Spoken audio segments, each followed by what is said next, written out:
This is your ultimate stop for everything sports. The Golden State Media Concepts Sports Podcast. Should I say more? From the NFL, MLB, the NBA to MMA, it's all in here. The Golden State Media Concepts Sports Podcast. Listen now.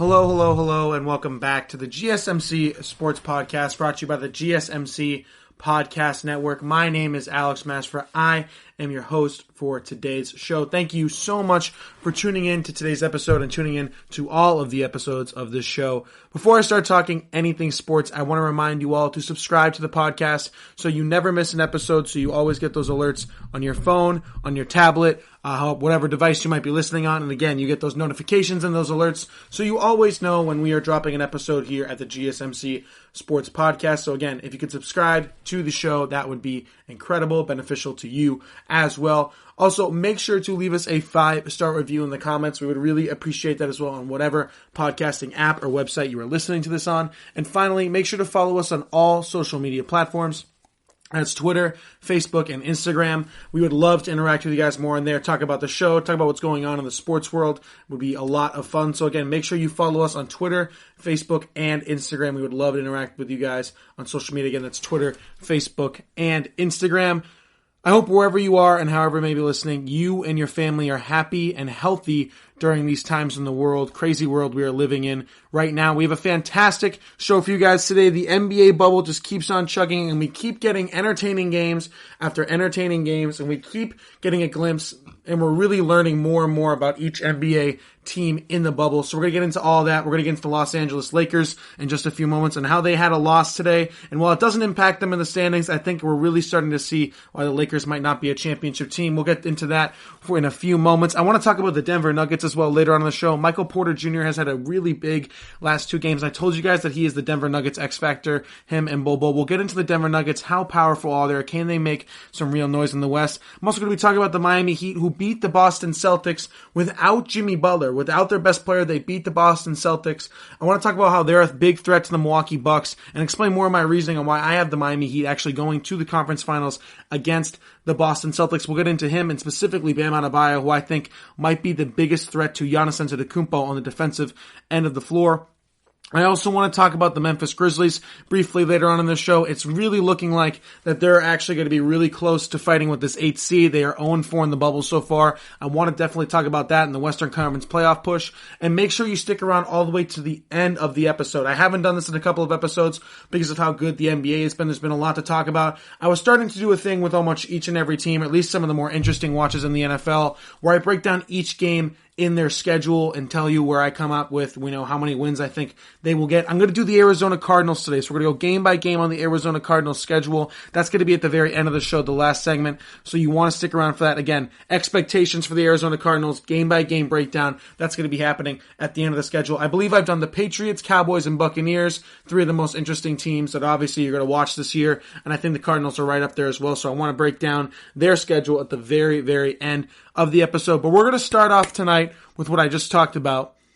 The Los Angeles Lakers tonight lost, all right? Now, I know that a lot of people are going to say, oh my God, this game does not matter for the LA Lakers, right? As you remember, I talked about in my last episode, with their last win, they clinched the number 1 overall seed in the West, and it's unlikely they're really going to catch up to Milwaukee for overall record. Not that it really matters anyway this year, considering the floor is pretty much a neutral court, so home court advantage doesn't really matter. But I do want to talk about this game. So they lost to the Oklahoma City Thunder 105-86, so almost a 20-point loss, a 19-point loss for the Los Angeles Lakers tonight. Now, you might have just expected, did the Lakers, pack it in? Did they not really play? We saw for the Milwaukee Bucks in the game against the Nets, they didn't even play Giannis Antetokounmpo the second half. I think they'll play Giannis more against the Heat because it's a potential playoff matchup. But for some games that don't matter, some teams have just been packing it in, things like that. So you might be wondering, did the LA Lakers pack it in against the Oklahoma City Thunder tonight? They did not. LeBron James played 30 minutes and Anthony Davis played 29. So maybe not their usual 40 to 45 minutes, but it was a blowout in the fourth quarter, so you can maybe make the case that was the reason why they didn't play as much at the end. They were playing to win at the very beginning of the game. I watched the entire game. And it was not a good night, again, for the Los Angeles Lakers star duo. LeBron James tonight, 30 minutes, 19 points, 11 rebounds, 4 assists. I know that's a great stat line, right, for a lot of NBA players. For LeBron James, that's worrisome. That's not the LeBron James we're used to seeing. He was 0-5 from 3, 5 of 8 from the free throw line, which is positive from LeBron, but again, 0-5 from 3, 7 of 19 from the field, really got to the foul line a lot, 8 times, 8 out of his 19 points, 5 out of his 19 points were from the free throw line. Anthony Davis had an absolutely abysmal night. After having that phenomenal night where I think he had, 34? Something like that. An absolute incredible night for Anthony Davis the game before. Tonight, in 29 minutes of work, he had 9 points, 8 rebounds, 5 assists, 3 of 11 from the field, 3 of 4 from the free throw line, 0 of 3 from 3. And nobody else did pretty much anything either. Kyle Kuzma had 10, Waiters had 14. Again, nobody really shot well from the field tonight, 3-point-wise from the Lakers. A very worrisome night. Now, this is interesting because this was a worthy opponent, right? And LeBron was trying hard, maybe just out of the fact because he's playing his good friend Chris Paul and probably wants to beat him, right? Again, the Oklahoma City Thunder are a good team. They're no slouch team, right? We know that they're a good team. I think it's tough to think about when you're trying to figure out who is maybe the surprise team of the league. There's some other teams up there. I think a lot of people didn't expect the Heat to be this good, or even some other teams like the Nuggets. I would label the Oklahoma City Thunder as the surprise team of the league. They're 5th in the West, led by Chris Paul, who kind of got screwed over in that whole Houston Rockets situation, got moved to was supposed to be maybe the worst team in the entire NBA. Chris Paul had a fantastic night. He had 21, 7, and 6. Danilo Gallinari had 19. Steven Adams had 18. Great overall night for the Oklahoma City Thunder, who I think maybe are more unified as a team than maybe anybody else in the NBA, because again, they're not the most talented team, and their best player, Chris Paul, is definitely up there in age and not the player he used to be, yet they still continue to get wins. And I've told this before, I know it's a Lakers segment, but don't be surprised if the Oklahoma City Thunder beat a team in the first round that maybe isn't the most unified team. I look at the Utah Jazz, who are sitting at 4th right now, so that 4-5 matchup between the Thunder and Jazz, I would actually heavily favor the Oklahoma City Thunder in that matchup. The Jazz have not looked good as like a team, as a collective unit, and Jalen Rose said the other day that he could see Donovan Mitchell leaving next offseason, so that's an interesting thing, but that's for a different episode. Going back to the Lakers, I've said this before and I'll say it again, I don't believe the Los Angeles Lakers are a championship team. They have their moments, folks, alright? Again, they beat the Clippers, that's a great moment for them, great team win. Lost to the Toronto Raptors, come back and beat the Utah Jazz barely on AD's big night. And then another game against a good team, the Oklahoma City Thunder, they just were not in it pretty much the entire game. I don't think they led the entire game. Maybe at the very beginning they did. Again, terrible night from the two superstars. And what have I said about this Los Angeles Lakers team? It is a two-man team, right? I understand that isn't necessarily a bad thing, considering a lot of people think that this year, and I've said this before as well, this year for the NBA, it's the year of the duos, right? You have, Kawhi and Paul George, LeBron and AD, Butler and Bam, Kemba and Tatum, everywhere, Giannis and Middleton. It's been duos everywhere. No one really has a big three, right? But that means when everybody has a duo, at least all the elite teams in the NBA have a duo, right? You need to have a good surrounding cast, otherwise you're going to fall behind from these other teams. And again, the exposing cast for the Los Angeles Lakers got exposed tonight. Now, you might be thinking to yourself, again, this game did not matter for the Lakers when it came to seeding. You're right. It probably doesn't matter for LeBron James, and it probably doesn't matter for Anthony Davis, because we know they're going to perform rather consistently when it comes to the playoffs, and they're going to be getting their 25 to 30 points every single night. But it does matter for these other guys, for these role players, these guys that are playing the minutes. Even if LeBron James and Anthony Davis don't play the maximum amount of minutes that they usually play in the 40s or high 30s, these other guys are still playing high volume minutes. Again, Kuzma with 27 minutes tonight, just 10 points. Dion Waiters with 26. He looked the best out of everybody, and he had 14 points on extremely inefficient shooting. 5 of 13 from the field, 0 of 4 from 3. I mean, This is what matters, right? You're going to see a lot of the supporting cast of the Lakers over the next how many more games over the next week or so before the playoffs really kick in. Because yes, LeBron and AD are going to pack it in a little bit. They want to go to the playoffs healthy, and they already know what they are.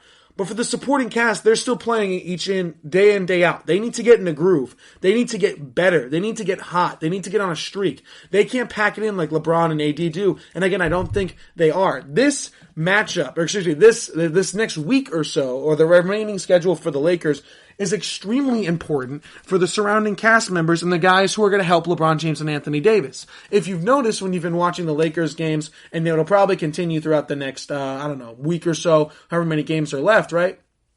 What LeBron has been really doing is he's been really passive. He's been really, really non-aggressive, not looking for his own shot. He's been passing to a lot of guys, trying to get those assist numbers up. And now you might be wondering, well, what's weird about that? LeBron James is the NBA assist leader this year. You're totally right. He's going to pass the ball anyway. But this is what LeBron James is doing. LeBron James right now is thinking to himself, I've already clinched up the number 1 seed. I have a fantastic superstar in Anthony Davis. We have a very iffy surrounding cast that still hasn't really blended together yet because there's a lot of new faces after we lost Bradley and Rondo. Who can I rely on? Who can I find in the clutch moments in the first, at any point in the game? Maybe AD's having a slow game or AD's on the bench. Who can I trust? Can Kuzma consistently shoot? Do I give the ball to Dion? Do I give the ball to JaVale McGee in the low block? Things like that. He is looking right now. Think of LeBron James scouting for his next, not necessarily a third star, but who's the third guy? Who's the guy that LeBron James is going to be able to trust in the corner, day in, day out? And who did I think it was going to be honest with you? I thought it was going to be Danny Green. Danny Green is a veteran. He's got extreme playoff experience. I think he's a 2 or 3-time NBA champion, 2 with the Spurs, obviously 1 last year as well. But Danny Green hasn't been good, folks. Danny Green, tonight, 2 of 7 from 3. Danny Green, 1 of 2 from the line, 3 of 8 from the field, just 9 points in 23 minutes. So Danny Green plays big minutes. He's a great 3-and-D player. Danny Green from the corner is usually automatic. I've been seeing it all over Lakers Twitters, and I've been watching, pretty much every Laker game since the restart. And Danny Green has just not looked good in the bubble. And that's a big deal, because I thought that LeBron James, when it was coming to crunch time in particular, so I know I mentioned like first, second, and third quarter, I think he's more going to defer to McGee, Kuzma, and Waiters in that scenario. But in fourth quarter, when AD is on the court, who's the third guy that's going to step up and consistently make shots? Because you know what LeBron's going to do. LeBron's going to do pick and roll with Anthony Davis in the fourth quarter, and if the lane is still clogged up, he's going to drive and kick, which is what LeBron's been doing since he was 18 freaking years old. Drive and kick, right? Who's the guy that's going to consistently make shots, specifically from the perimeter? I thought it would be Danny Green. It's not looking like it's going to be him. Kyle Kuzma really started off hot, shooting from 3. I think he was at 50% from 3 going into tonight's game. Not so good tonight. Dion Waiters, I think, has been a pleasant surprise. I think he's been better than some people expected. I didn't think Dion Waiters would be getting this much minutes as well either. I thought he was going to be more of a end of the bench guy. But again, the Rondo injury and the Avery Bradley opt-out really kind of shifted those things for him. I think J.R. Smith looks worse than a lot of people believe. I thought J.R. Smith, what Dion Waiters looks like right now, I really thought J.R. Smith was going to look like. That's how I thought it was going to be. And again, J.R. Smith's another guy that I thought LeBron was really going to rely on in the fourth quarter, playing with him before. But again, he has not looked good. Again, tonight in just 11 minutes, 0 points, 0 of 3 from the field. 0 of 2 from 3. Abysmal night from him. And again, he's getting kind of demoted in rotation. A game that doesn't even matter. J.R. Smith's only getting 11 points. He's getting less minutes than Waiters, Kuzma, even Danny Green as well. So his role is sort of fading. KCP, is that another guy LeBron can rely on in the fourth quarter? Again, that's what this next week is going to be specifically for LeBron James. He is scouting his team. I know he's played for them all year, but there's a lot of other guys, new guys in this team who's coming in. Dion, J.R. Smith, like I've mentioned. Who's the guy in the fourth quarter when AD is not open and LeBron is just driven to the lane on a pick and roll, right? And it's all clogged up. He's facing Giannis in the finals, or he's facing Kawhi and PG in the Western Conference Finals, or even the Thunder in the second round, or the Rockets in the second round. Another good team, 2 good teams that will give them a run for their money. When the lane's clogged, he wants to drive and kick. Who's going to be the guy in the fourth quarter that does hit the perimeter shot? Danny Green, you got to figure it out. Kyle Kuzma, again, I mentioned he's the X factor for the Lakers. Not a great night tonight. He's been good in the bubble, so I don't want to be too harsh on him tonight. I think he'll rebound. Tomorrow night the Lakers play, or tonight when you're watching this, I'm going to be fascinated to see how they do against the Houston Rockets. It'll be a huge talking point of my next show. Again, just a quick little preview here for the next minute or so before we take a break. Again, I don't think the Lakers are a championship team. I don't trust their supporting cast, and everybody they're going to play in the playoffs, specifically past the first round, has a duo that maybe isn't as good as LeBron and AD, but could have put up similar points, right? If they face the Rockets in the second round, maybe I don't think, James Harden and Russell Westbrook are necessarily as good as LeBron James and Anthony Davis. They're going to put up similar points, though. They're going to have a similar impact on the game. Whose surrounding cast do you trust right now more? PJ Tucker, some other guys on the Houston Rockets, or are you trusting, the Los Angeles Lakers? Questions like this. Against the Clippers, you trusting Lou Williams, Montrezl Harrell more than Deion Waiters, J.R. Smith? I can tell you for a fact I am. So again, I don't think the Los Angeles Lakers are a championship team. I'm really excited to see how they do against the Houston Rockets tomorrow night, or tonight when you're watching this. Again, it'll be a fascinating game to see. Will LeBron be all in on this game? I think he will, because I know this is a potential playoff matchup, so I really do believe LeBron and AD will actually want to get some minutes in on these guys. So it's going to be a lot of fun to watch. It'll be an entertaining game. I think it's on ESPN or something like that. But again, this is just continuing to prove my point, where I really don't think the Los Angeles Lakers are a championship team. I don't think they match up when it comes to the Clippers. Because Paul George and Kawhi are going to get theirs. As good as LeBron and AD are, they can't score 100, folks. They can't score 100. So that's going to be the problem. Can the surrounding cast step up? Over the next week or so, LeBron's really got to find guys he can rely on going forward in the bubble. Not just in the bubble, but also, in the playoffs as well. It'll be interesting to see as well. The Los Angeles Lakers are always the main talking point of sports and their focus of the sports world. So it's going to be interesting to see if LeBron can find those guys that he can rely on in the fourth quarter. All right, we're going to take a quick break. On the other side of it, we're going to talk about some more NBA teams. How scary are the Denver Nuggets? Michael Porter Jr. has been popping off the last two games. Are they a scary team to watch? We'll get into some of that and some other NBA teams in the next segment. So you want to stick around for that. And don't forget, at the end of the show, for my final segment, expectations for the Arizona Cardinals, game by game. How good can they be? Is Kyler Murray a potential MVP candidate? Could the Cardinals make a deep playoff run? Could they win a division? We'll get into all that for the rest of the show. But again, some NBA talk right after this short break. Are you looking for the very best NFL and college football podcast? Then check out the GSMC Football Podcast. Get the latest football news both on and off the field. From the NFL Draft to trades to the rumor mill to the NFL Combines. They got you covered. That's GSMCpodcast.com/football-podcast. Get updates on college rivalries, game day insights, and much, much more. It's football talk the way you want it. This show eats, sleeps, and breathes football. Don't forget to like them on Facebook and follow them on Twitter. Visit GSMCpodcast.com for more info.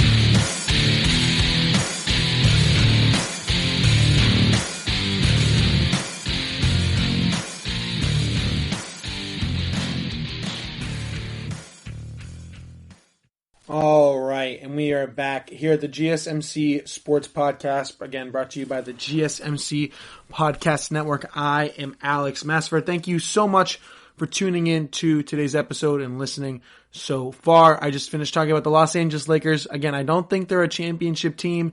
There's a lot of struggles going on with them. Some quick stats that I also wanted to mention, going back to the Lakers quickly that I forgot to mention. I saw an interesting stat. So in the 22-team bubble, right, so far, the Lakers are 22nd in scoring, 22nd in field goal percentage, 22nd in three-point percentage, and 21st in free throw shooting. Again, there's 22 teams in the bubble. Los Angeles Lakers are 22nd in scoring, last in field goal percentage, last in three-point percentage, and second to last in free throw percentage. LeBron James and Anthony Davis are making this look good, folks. They're making this look good. It's a lot worse than people think. They do not have a good surrounding cast around them. They're not going to win a championship. All right, to transition now, that's enough with the Lakers talk. I want to talk about some other teams who are, really starting to surprise me. One of them, really the main one I want to talk about here, the Denver Nuggets, man. Third in the West. They beat the San Antonio Spurs today, so the Spurs have been playing good. The Spurs have been playing good recently. I believe they got all the way up to the 9th seed at one point. I think Portland has the 9th seed now, so I think they've dropped down to the 10. But Denver's been playing a heck of a lot of basketball. And here's the thing. when the bubble first started, I said some things about the Denver Nuggets that I'm wrong about now. I said that the Denver Nuggets, they're not the most interesting team in the league. They don't have that superstar, that LeBron, that Harden, that guy that's on ESPN every freaking night, that the referees and, the NBA are going to give those calls to, and they want to see them advance, right? And they want to see, like I keep saying on the show, I said they want to see more Houston Rockets, they want to see less Denver Nuggets, just for entertainment purposes, right? Now the Denver Nuggets are one of the more interesting teams in the league. And I talked about 2 players on the Denver Nuggets who are potential X factors for them, and that could take them to the next level. Because again, a lot of people I think agree with me on this, that the Denver Nuggets going into the bubble, a lot of people believed, yeah, they're good. They're a good team. They're really young though. They're about a piece away. They play good. They're in this smaller market. They're just a piece away. They need to trade for like Bradley Beal or Victor Oladipo in the offseason. Then they're really getting there, right? Then they're really getting there. Maybe not, folks. Maybe they're already there. And I told you there's 2 players, right? One of them being Bol, who had a really strong, practice and scrimmage games right before the bubble games really started. He kind of fell off after that one. I think it's a matter of playing time. I think he's still really raw, and he's still about a year away from really getting NBA minutes. I think Coach Mike Malone knows that. The other guy who I said was the big X factor for the Denver Nuggets was that if Michael Porter Jr., right, if he actually, really steps up and he looks really good, right, then he could be a legitimate X factor for them. I mean, he's big, he's long, he's extremely tall. He's 6'10", 210 pounds. He was, a first-round pick, obviously, taken 14th by them in 2018. Should have gone a lot higher. Was supposed to be the number 1 overall pick if he didn't have that back injury, obviously, that sidelined him, his entire Mizzou career, and I think pretty much his rookie season as well. He's 22 years old, right? What has he been doing recently, right? This is interesting. This is very interesting. So Michael Porter Jr. has got, again, the same body type, I think, as Ben Simmons, probably a little bit lighter.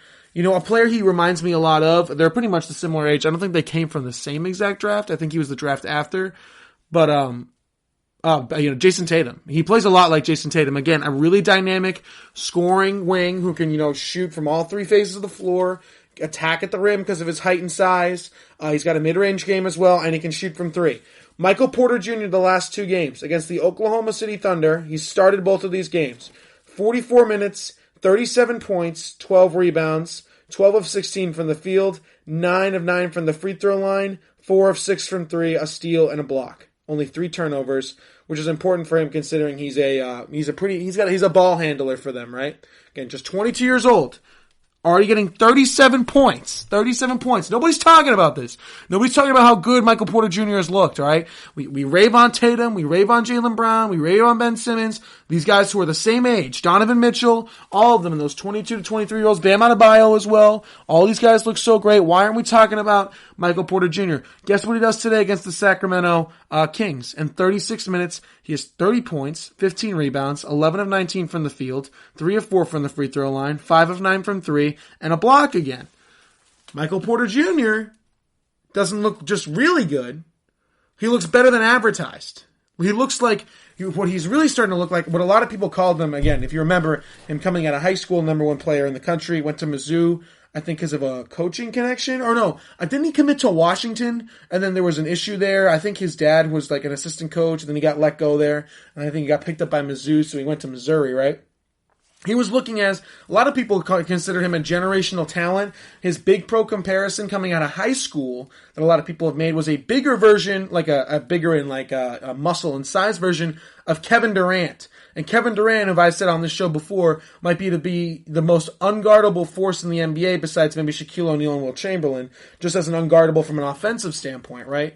And again, he got those Kevin Durant comparisons. He's looked like Kevin Durant the last 2 nights. Again, 30 points tonight, 37 points the game before. Absolutely incredible shot from 3 as well. He's big, he's fast. He's not a skinny type build like a Brandon Ingram or Kevin Durant, even though he gets those comparisons. He's bigger. His body type is a lot more like Jason Tatum and Ben Simmons when you watch him play. No one's talking about him because he plays for Denver, folks. But if Michael Porter Jr., right, and what I needed from him as an X factor, right, when I was talking about, because again, they have Jamal Murray. He's just not playing right now due to an injury. I think it's a hamstring injury. He's supposed to be ready for the playoffs once, real games, are obviously mattering now for when it comes to standings and things like that. But Denver's pretty much locked into the 3 seed, and he'll play, obviously, when the playoffs come around.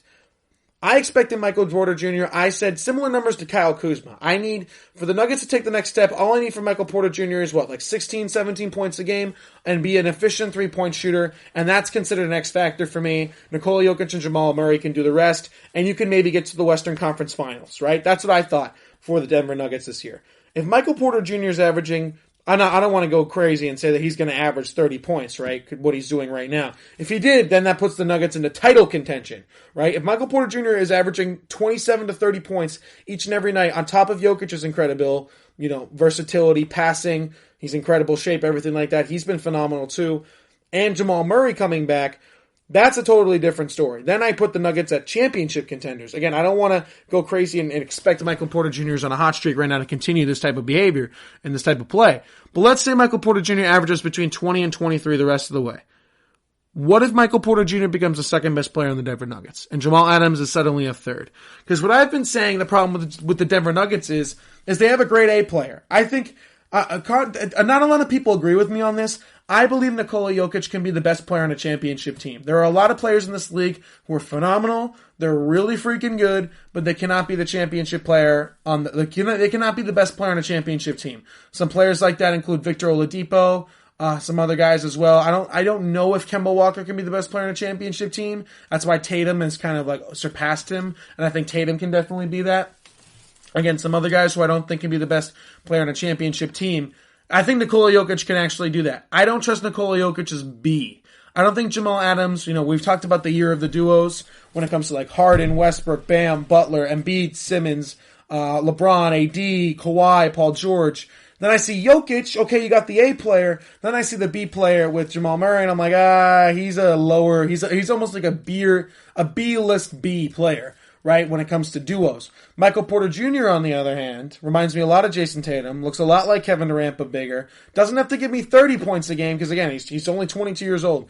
Give me 20 to 22, and you're the second best player now. Now I see you as an up-and-coming superstar in this league, and you're the B player to Nikola Jokic, and I like that a lot. And I could really see that going far for the Denver Nuggets. I mean, he's been incredible. You guys got to watch him play, man. What a cool story, too. To go from all those injuries, those back injuries, in Mizzou, and not getting out of the gate and developing, to now all of a sudden by 22, man, looking like he won't be there just yet. He'll give you glimpses. He'll give you games where he gives you 30 to 35, right? But down the line, when he gets to that, 3 years down the line, when he's 25, 26, when he's really knowing what he's doing, and the coach is running the offense through him, we're getting just glimpses of it now. Michael Porter Jr. is scary. The Denver Nuggets are really freaking scary, too. Add that with Bol Bol's development, how good Nikola Jokic is already. Nuggets are a scary, scary team. Quickly, for the next few minutes or so, I want to also discuss the Western Conference, right? And everybody who's going right now. And I really starting to think that it might be over for the Eastern Conference, right? The Eastern Conference. I want to switch gears. Sorry, not the Western Conference. I want to talk at the bottom tier of the Eastern Conference, right? Is it top heavy, right? So this is an interesting debate, right? So at the bottom of the Eastern Conference, it's looking like, if it's not already official, I think the Washington Wizards are going to be eliminated. There's not going to be a playing game there. There's just not going to be one. So, because again, for a playing game to happen, the 9th seed has to be within, I believe, 4 games of the 8th seed. So yeah, that's exactly what it is. So in order to trigger a playoff or a play-in game, right, you need to have pretty much a 4-game, like within a 4-game span of being in the 8th seed if you're the 9th seed. And then you trigger a play-in game. And a play-in game, what that essentially means is that the 9th seed has to beat the 8th seed twice, while the 8th seed only has to beat the 9th seed once, and then it's over. Right now, I think the Wizards are just hanging on by a thread. I think they're probably going to get eliminated, right? Yeah, that's what it's looking like right now. And it wouldn't surprise me at all if I think the Magic are in 8th right now. They might have flipped to 7th. They're gonna switch it up. I think eventually the Nets are gonna fall to the 8th.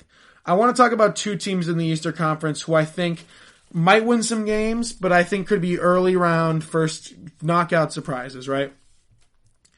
The Philadelphia 76ers are going to get knocked out in the first round, no matter who they play. Right now it looks like they're either going to play the Boston Celtics or the Miami Heat. That's what it looks like. I think they're locked into that 6th seed. They could jump up to 5th in theory, but again, that's why it's either going to be the Celtics or the Heat is who they're going to play. I'll talk about the Heat in my next segment. I think the 76ers are going to get knocked out in the first round, And we're really going to start talking about it, man. I talked about it a little bit in my last episode. Is it time to break up Embiid and Simmons? Is it time? And there's a report from Bleacher Report coming out that they're going to listen to calls for both of them, and it's not out of the realm. And I can almost guarantee you if the 76ers get knocked out in the first round, Brett Brown is the first person out the door before Embiid or Simmons. Now, I got this question, and I want to think. Really made me think. I want to hear from you guys, too, on social media and things like that. If the 76ers have decided, okay, let's say they get knocked out in the first round by the Boston Celtics, Brett Brown is fired, Embiid and Simmons, they're on the trade block, we're trading one of them. Who would you trade? Call me crazy. I hinted at this in my last episode.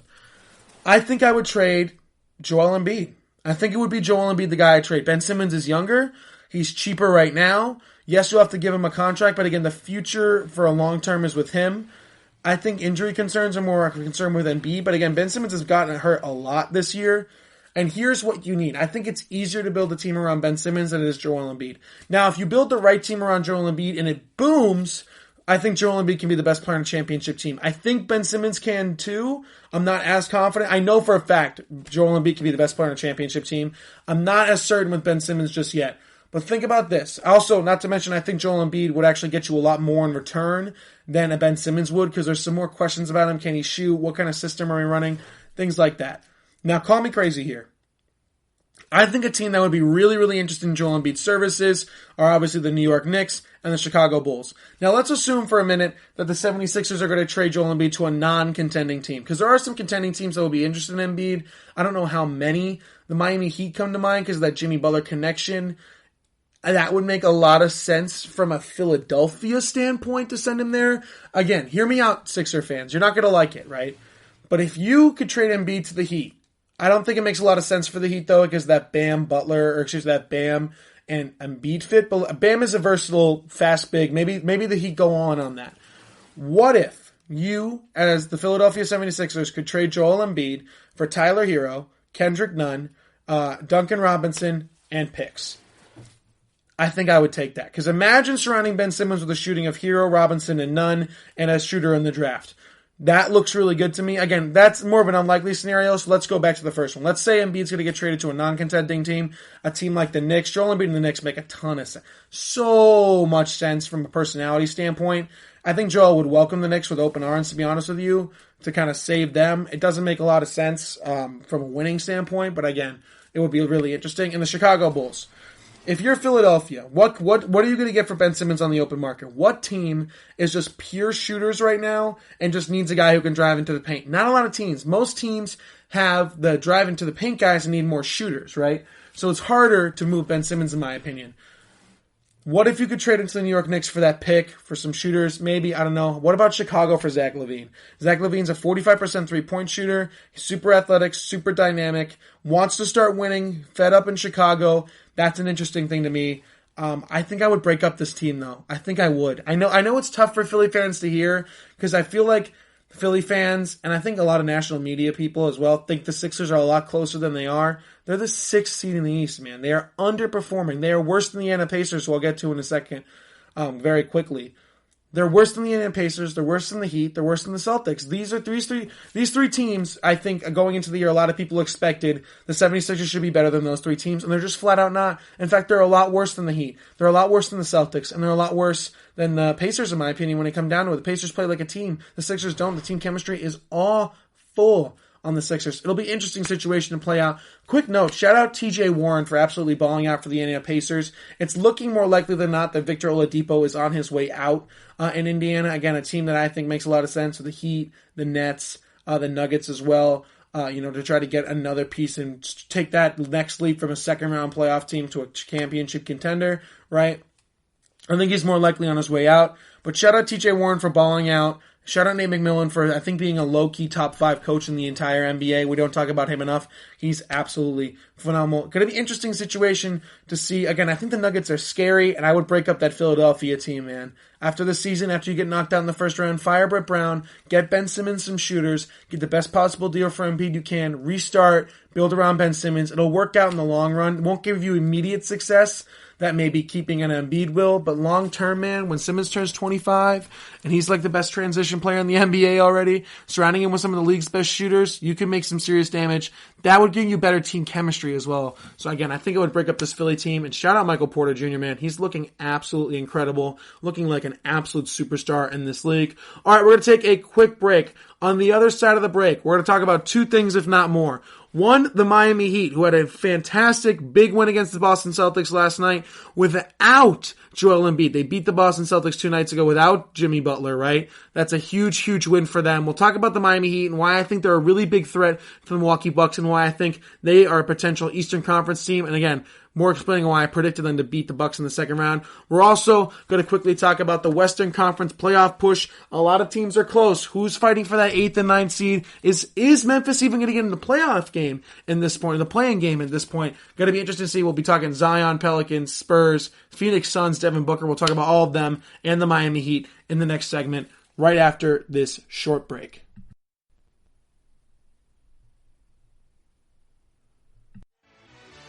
Check out the show that's built on the MMA. From the UFC to extreme cage fighting, they got the fights covered. Check out the GSMC MMA podcast. Get the latest news on past or upcoming fights. Join us as we talk to and about some of the biggest names in the MMA, past, present, and future. When it's the fight game, there's just one show to check out. GSMCpodcast.com/MMA-podcast. Don't forget to like them on Facebook and follow them on Twitter. Visit GSMCpodcast.com for more info.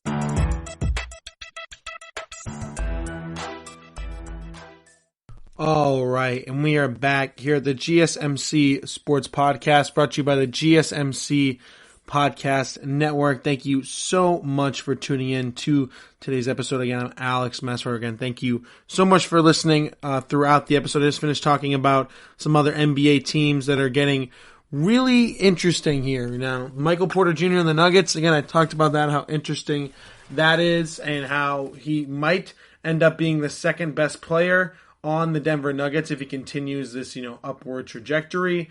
That could be really, really interesting. I also talked a little bit about how I believe that Philly might need to get broken up. Again, I'm not sure if it's a definite that they're going to get knocked out of the first round, but I really do believe now. I don't think they can beat Boston or the Miami Heat in a 7-game series. I just don't see it. And if that happens, you already know Brett Brown is going to get fired. And then in my opinion, anything's out on the table. Once your coach leaves and maybe a general manager too, new regime coming in, they might want to just build around Ben Simmons or just Joel Embiid. Again, I would pick Simmons of the two to build around for the future, but who knows? It's going to be a really interesting situation to see play out. I want to talk about a couple of other teams now. Again, this NBA bubble has just been incredibly entertaining. Better than I thought, honestly. I thought there'd be a lot of sloppy basketball, not a lot of high-level basketball. Totally not the case. High-level basketball, guys playing defense better than ever. So much fun. Awesome stuff. I want to start with the Miami Heat. I've talked about them a lot recently. They're going to be my surprise team in the playoffs, I think. Maybe the Denver Nuggets, too. They're up there as well. But to beat, so recently, I think 2 days ago, once you're listening to this, they beat the Boston Celtics, who they were, I think, a game or two behind for the 3 seed. They beat them pretty handily, was pretty much leading the entire game without Jimmy Butler, who was out with some ankle foot soreness. It's not serious for Jimmy Butler. He'll be back relatively soon. They haven't really announced a timetable for it, but it's supposedly not serious. He's day-to-day, but he is missing the game against Milwaukee, which is the game tonight when you're listening to this, which is going to be so much fun. So who knows? Maybe the Heat can... If the Heat beat the Bucks without Jimmy Butler, we have to seriously talk about it, as long as, like, Giannis is playing the whole game and he doesn't get rested or anything like that. But going back to the game against the Celtics, they handled them pretty soundly. Again, Celtics were at full strength. Kemba played without a minutes restriction. Jaylen Brown played. Jason Tatum played. Gordon Hayward. Absolutely ridiculous stuff coming from the Miami Heat. I'll give you the box score in a second here, but I'm really starting to think now. I don't think my prediction was too crazy when I said that the Heat were going to beat the Bucks. I think it's a legitimate thing. So a quick stat line here. Gordon Hayward had 15, Jaylen Brown had 18, Kemba Walker had 15, Tatum had 23. So not only did the Heat beat the Celtics without Jimmy Butler, those guys were playing pretty good. Tatum was great, Hayward was pretty good, Brown was good. Kemba only had 15, but again only played 27 minutes. But overall, a good night for the Boston Celtics from a scoring perspective. It's just when you look at the Miami Heat, what they were able to do, it's always somebody new, right? So Bam Adebayo was really the focal point, and it'll be the focal point of the segment too, for the Heat's offense that night. He had 21, 12, and 2. He was 5 of 12 from the field. And what Bam really did that game, I watched the entire game, what Bam really did was he recognized that Jimmy Butler was out, and he was like, oh my God, I need to be the aggressive. I am the other all-star on this team. I'm the one with the superpowers or whatever, right, on this team. I need to lead them. Got to the free throw line 18 times. 18 times from Bam Adebayo, had 11 of 18. From the free throw line. Didn't take a three, obviously. He's a big man. Some other guys as well. Kelly Olynyk has been balling in the bubble. He had 15. Duncan Robinson, I'm telling you guys, he's a top 3 shooter in the game. I think behind Steph and Clay, I think Duncan Robinson is number 3, putting him, I think, as the best shooter in the bubble. I really do believe it's Duncan Robinson. He had 21 points, 6 of 12 from the field, 5 of 11 from 3, 4 of 4 from the line. And Goran Dragic off the bench, the veteran, had 20 after having 25 against Toronto off the bench. He's a low-key 6th man of the year candidate. He won't win because I think Lou Williams and also Dennis Schroeder deserve that award. But Dragic should get some votes and at least some recognition. Tyler Hero also had 11. So a great all-around game for the Miami Heat. And they beat the Boston Celtics without Jimmy Butler. But this game really emphasized for me how good Bam Adebayo is. And why I think he deserves most improved player over Brandon Ingram. Bam Adebayo, what he does on the defensive end of the floor is unmatched from when it comes to an energy standpoint, when it comes from a hustle standpoint, when it comes from a strength standpoint. Again, Bam Adebayo is considered undersized for a center. I believe he's only 6'9". 6'9". 6'9" or 6'10 max. He's not 6'11". He's not 7 feet. I think he's really 6'9". They might list him as 6'10". He's just so damn strong, man, especially in his lower body. He doesn't move when he gets backed down by guys. Daniel Tice has tried to back him down. Nikola Jokic, when they played the Nuggets and beat them by 20, has tried to back him down. Marc Gasol tried to back him down a ton of times. He held Marc Gasol under 10 points. Brook Lopez and Giannis will try to do it again tonight. I think Bam Adebayo will show out and do strong things again. I really do believe that Bam Adebayo is the most versatile defender in the NBA. I don't think he's necessarily the best defender in the NBA. I think that's still Rudy Gobert and some other guys as well. I think Bam should get some MVP, Defensive Player of the Year votes. I don't think he's there just quite yet. But The Ringer and Kevin O'Connor did a phenomenal piece, a phenomenal YouTube video. You should totally check it out, on Bam Adebayo and what he brings to the Miami Heat. And I want to go over some things that they touched on and also expand on my own points.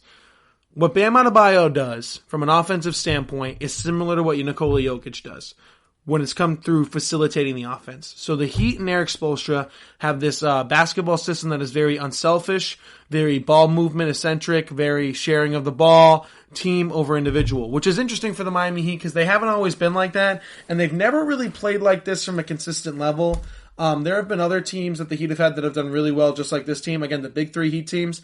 Big Three Heat teams were not into ball movement. Wasn't a lot of unselfish plays. A lot of ISO LeBron, a lot of ISO Wade, a lot of ISO Chris Bosh as well. Not a ton of ball movement. This Heat team, again, has the one really big star, Jimmy Butler, one emerging superstar, in my opinion, Bam Adebayo, and a bunch of guys. And we have to talk about what the Heat have done and give them applause for some of this development. Again, Duncan Robinson, a guy from the G League, they work his way up, they develop him, they make him bigger, they make him stronger. He's now a 6'6" small forward, and I think he's the best shooter in the bubble right now, and at least a top 5, if not a top 3 shooter in the entire NBA. They got him for nothing. Kendrick Nunn is a Rookie of the Year candidate. They picked up on the last day of the season last year from, again, looking at the G League, building him up as well. It's going to be interesting to see not only this season, but in the playoffs, where the Heat are just this asset factory of getting guys from the G League, turning them into NBA players, not just NBA players, and Kendrick Nunn, specifically Duncan Robinson's standpoint, like studs, like really, really good players in the NBA. Don't be surprised if they flip a couple of them for a Donovan Mitchell, a Zach LaVine, a Victor Oladipo, who is the most likely option in my opinion. Things like that to get them over the hump. But to talk about Bam Adebayo, he's off the table in all these trade talks. I don't think he's the best player on the Heat. I think Jimmy Butler is definitely the best player on the Miami Heat. But folks, I really believe Bam Adebayo is the most important player on the Miami Heat. I think Bam Adebayo, at 22 years old, is the most important player on the 4th seed in the Eastern Conference. I really do believe that. Again, pushing for the 3 seed, they're only like a half a game back or something like that.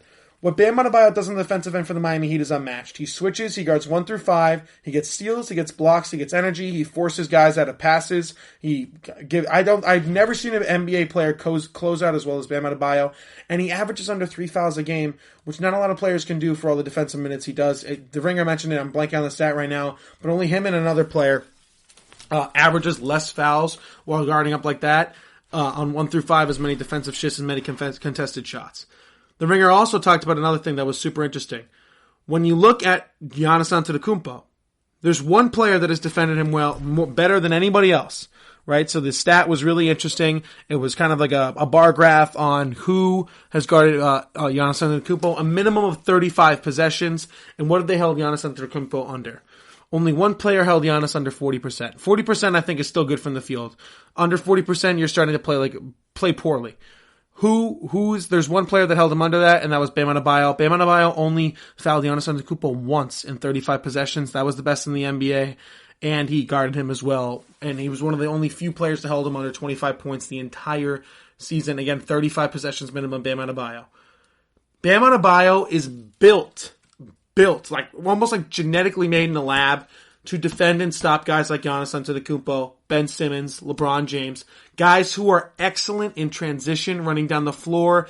And again, those guys are used to being the biggest, fastest, stronger player on the court, but Bam is so strong, specifically in his lower body. What we see from Giannis a lot is he gets the ball on the elbow, or he's bringing up the ball, and he attacks. He just cuts on a diagonal angle, puts his elbow on somebody's chest, and defenders gotta just bounce off him, really. Bam doesn't take that. Bam is the one who pushes back. He stands his ground. He's like a tree. And I think this is one of the reasons why the Heat are a major, major threat to the Milwaukee Bucks. And I think they're the only team that the Bucks wouldn't want to see in the East. Again, the only team that's undefeated against the Milwaukee Bucks this season is the Miami Heat. They're playing again tonight without Jimmy Butler. If the Heat beat the Milwaukee Bucks without Jimmy Butler, best win of the season by maybe any team of the year so far. Seriously, that's how big of a win it is. To go undefeated against the Milwaukee Bucks and beat them twice without Jimmy Butler. Remember, at the beginning of the season, they beat him without Jimmy Butler too.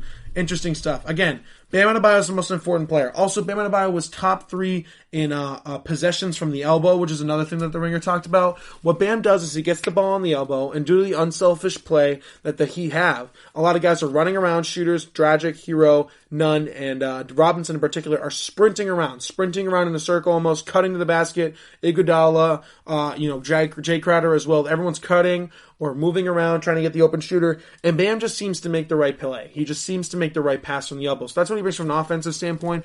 Also, not many centers are athletic like him, can ball handle like him, can pass like him, can get to the rim like he can. His energy is absolutely unmatched. Check out some Bam Adebayo highlights. You will love it. And I think I'm not crazy, man. I really do believe. I believe. Again, also quickly, Duncan Robinson as well. I'm talking about how the Heat have kind of like built up guys from the G League to make them really good players. Duncan Robinson is an important ass player for this Miami Heat team. Duncan Robinson, if you watch a Heat game, is drawing 2, sometimes 3 defenders on the perimeter because they're doing whatever they can to get him not to shoot. That frees up things for guys like Bam Adebayo and Jimmy Butler and Kendrick Nunn and Goran Dragic.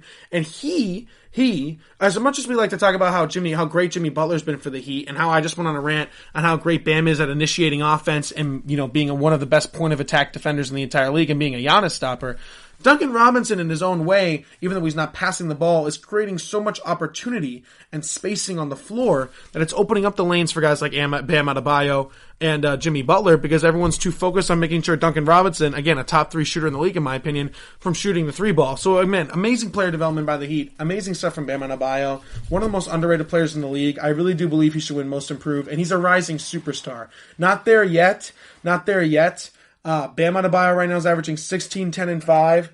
Next year, I expect Bam to average 21, 22, 12, and 5 again. And that's when you're getting superstar status. That's when you're being one of the best players in the NBA. Quickly, before I end this segment, I want to talk about the Western Conference playoff race. The Memphis Grizzlies are 0-4. They haven't won a game in the bubble. They just lost Jaren Jackson Jr., who was their second best player behind John Moran, obviously. The conversation has shifted now because not a lot of people believe that the Memphis is going to hang on to the 8th seed, right? I think what's going to end up happening, I think Portland's going to get that 8th seed because they're playing the best basketball they are right now. Shout out Carmelo Anthony for playing the best defense of his career and being one of the most clutch players in the bubble. He's hit almost 3 game winners if you look at it, or 3 clutch shots. Incredible stuff. Stay mellow, man. I love Carmelo Anthony. I think the Blazers are going to get the 8th seed. I think they're playing some of the best basketball. And there's 2 teams that I think are going to get are going to fight for the 9th seed. I think it's over for the Memphis Grizzlies. They have a terrible schedule from a toughness point of view. Not only are they going to fall to the 8th seed, I think they're going to give it the 8th seed to Portland. I think they're going to give it the 9th seed to either New Orleans Pelicans or the Phoenix Suns. Right now, the Phoenix Suns are undefeated in the bubble. They're at an all-time high right now. Devin Booker is absolutely ridiculous. He's looking like the late Kobe Bryant. He looks incredible. He had that game winner against the Los Angeles Clippers the other night. Love Devin Booker. Looks absolutely incredible. I also love Zion Williams, the New Orleans Pelicans. I think those two are going to be fighting. They're playing really high-level basketball right now. For that 9th spot, I think the 8th spot is going to get locked up by the Portland Trailblazers, and I really do believe that Memphis is going to fall to 10 or 11 because, again, too much injuries. They had the hardest schedule out of anybody in the bubble by far, the Memphis Grizzlies had, and they just lost Jaren Jackson Jr. as well, and they're already 0-4. It's a sad thing to see because John Morant's going to win Rookie of the Year as he deserves, and I think that they probably feel a little bit screwed over, again, getting the hardest schedule in the bubble, and also the new rules about the 9th seed and giving these guys even a chance to compete with them and kind of take that playoff spot from them. Again, not too much to worry about. They have a super bright future with John Moran and everything like that. But again, I think Portland's going to get that 8th seed. Carmelo Anthony's playing out of his mind. Dame Lillard and CJ McCollum are bringing it. And I think that 9th seed for that playoff game, I would probably bet on the Pelicans just because they're closer right now. But Phoenix is on an absolute tear, man. And I think we'll get a play-in game between the either Pelicans or Suns versus the Portland Trailblazers. It will be a lot of fun to see. It'll be a lot of fun to see a playing game, period, because we're not going to get in the Eastern Conference. It's just going to be in the Western Conference. All right, we're going to take one final break this episode. On the other side of it, what I've been hinting at all show, expectations for the Arizona Cardinals, one of the most interesting teams in the NFL to watch this year. We're going to go game by game, and I'll give you my final record predictions for them and talk about them a little bit. We'll do that for about 8 or 10 minutes or so, coming up right after this break. Are you looking for help for your fantasy football team? Check out the GSMC Fantasy Football Podcast. Get today's best advice on who to start, who to sit, even who you should draft. From sleeper picks to red-hot lineups, they got it all covered for you. That's GSMCpodcast.com/fantasy-football-podcast. We'll cover traditional leagues, dynasty, PPR, even IDP leagues. When you need fantasy help, there's just one show to hit up. Don't forget to like them on Facebook and follow them on Twitter. Visit GSMCpodcast.com for more info.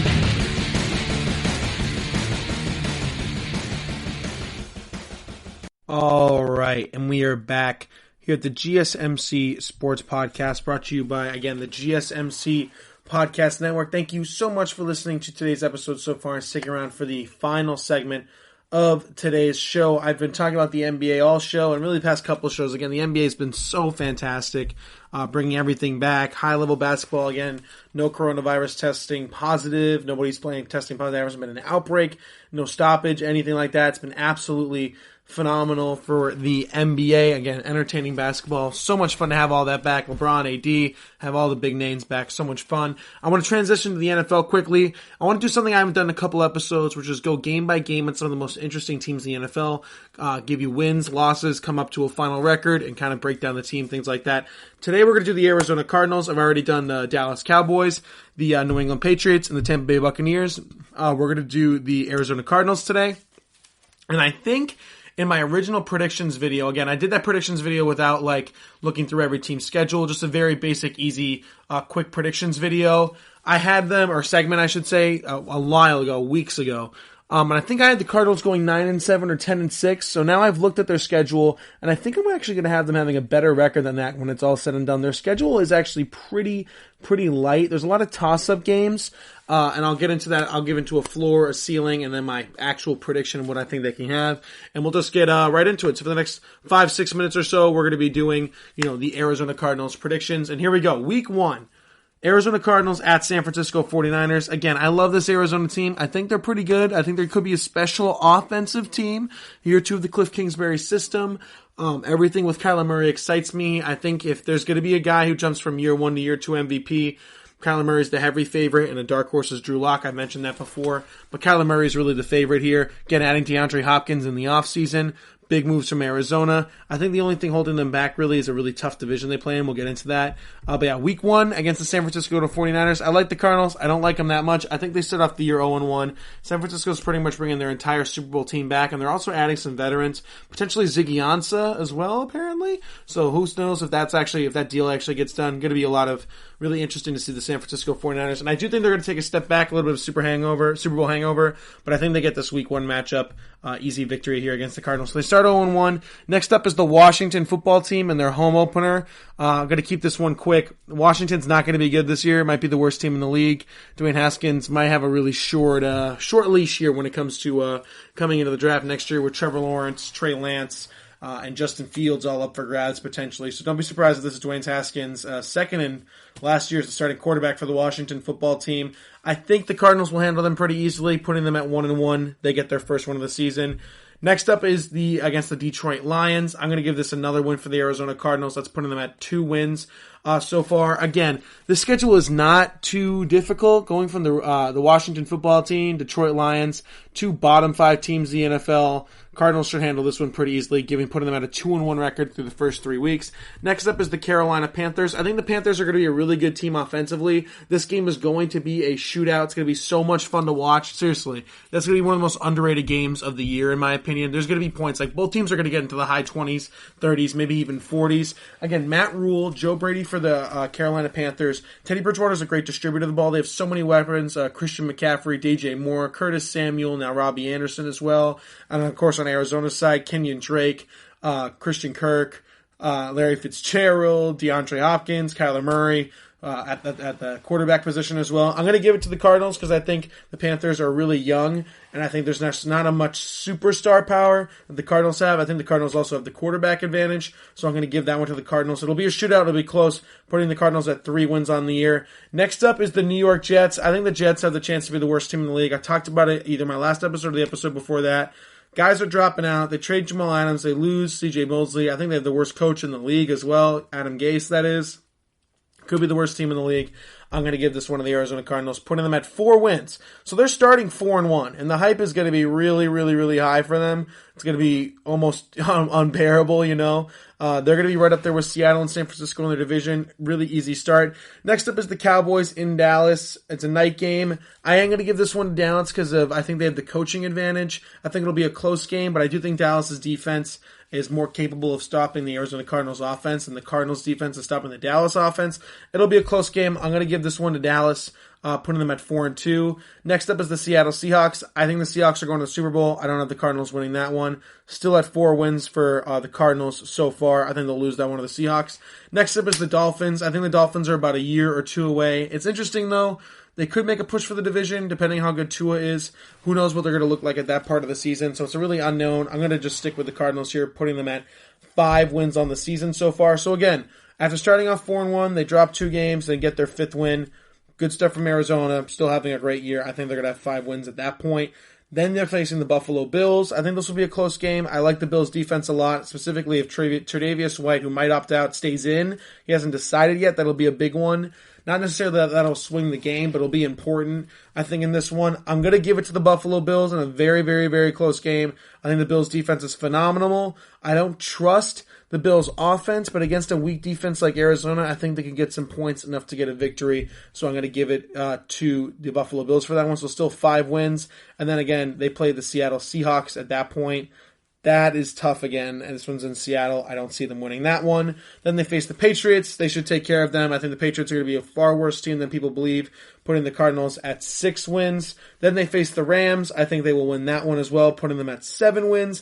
Then the Giants. I think they'll win that one, putting them at 8 wins with 3 games left in the schedule. And then the final 3 games are Eagles, 49ers, and Rams. I think that they should win 2 of those games. I think they'll beat Philly and probably beat the Rams as well. I know I have Philly being over Dallas, but again, I don't trust Philly's offense that much, and I think the Cardinals will be really pushing for the late game that year. I think they'll actually lose to the 49ers that second to last week of the year, but then beat the Rams the last week of the year, putting the Arizona Cardinals at 10 wins. I think that's where they're going to be. 10 wins is my expectation for the Arizona Cardinals. I think they have a floor. The worst the Arizona Cardinals will do this season, because of how easy their schedule is 8 or 9 wins. The highest I could see them going, I mean, man, if they could beat the Bills, if they could split with the 49ers, they could beat the Cowboys, then you're talking about 11, 12, 13 win team. I don't have them that. I still think they're a year away. They need more time to mesh. Cliff Kingsbury and Kyler Murray do. More time to develop this offensive system. I think they're going to win 10 games, again with a floor of 8 or 9 and a ceiling of 12 or 13. Let me know what you think of the Arizona Cardinals this year. I think they're a fascinating team to watch. Again, year 2 of the Kyler Cliff marriage. Going to be so much fun to watch. Addition of Nuke Hopkins. Really tough division though. So to win 10 games in that division is like winning 12 or 13 in another. They have an easier schedule when it comes to out-of-division stuff, which is why they're going to be at 10. Going to be so much fun to watch, the Arizona Cardinals, that is. Again, thank you so much for listening to today's episode. That's going to conclude today's episode. Again, don't forget to subscribe to the podcast, leave us a 5-star review, and follow us on all social media platforms as well, Twitter, Facebook, and Instagram. Again, this has been Alex Masfer of the GSMC Sports Podcast. Again, thank you so much for listening, and we'll see you all in the next episode.